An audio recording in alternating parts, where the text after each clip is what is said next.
Nicola Askham here, back with another in the Ask the Data Governance Coach video series. And today's question is an email I got very recently where somebody said, what do I need to have in place before implementing data governance?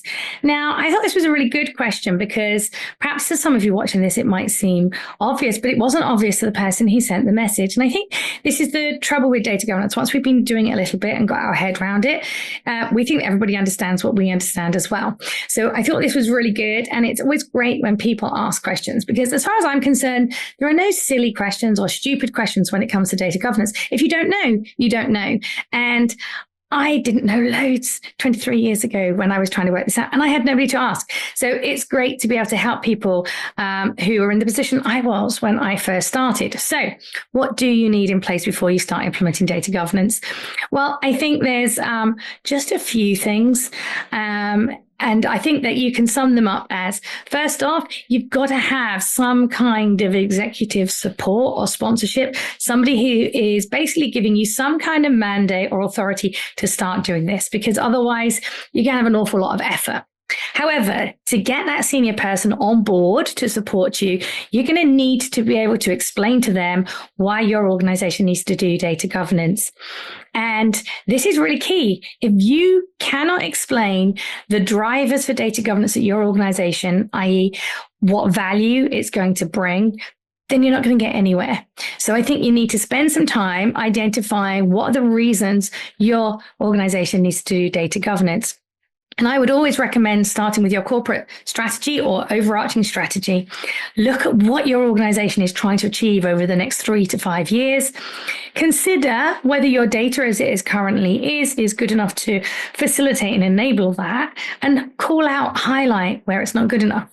The other thing I like to do to identify the drivers is go hunting for your data quality horror stories, because there will be some things that are going wrong in your organization because of a lack of data or poor quality data, or people using data thinking it's one thing and it's something else.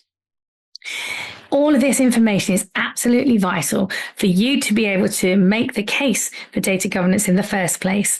I really wouldn't recommend that you spend ages making lots of designing a framework, designing roles and responsibilities, if you haven't done that first. If you haven't worked out why your organization needs data governance and convinced at least one senior stakeholder to support you while you get going, it's really not worth your effort in trying to do this.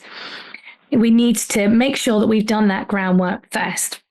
So that is the first things that you have to have in place before you can start even thinking about implementing data governance. And there is actually a free checklist available on my website, which takes you through at very high level all the high stages that you need to consider when you're first doing data governance. So if you haven't already downloaded that, feel free to head on over to my website, which is just nicolaaskham.com, and you will find that under the resources section. I hope you find that useful. If you have found this video helpful, please like, share, comment, subscribe. Everything you do to help get the word out there to more people is just helping me on my mission of helping as many people as possible be successful with data governance. So I hope that was helpful for you. If you've got a question that you would like me to answer on a future video, please do just email it in to questions@nicolaaskham.com.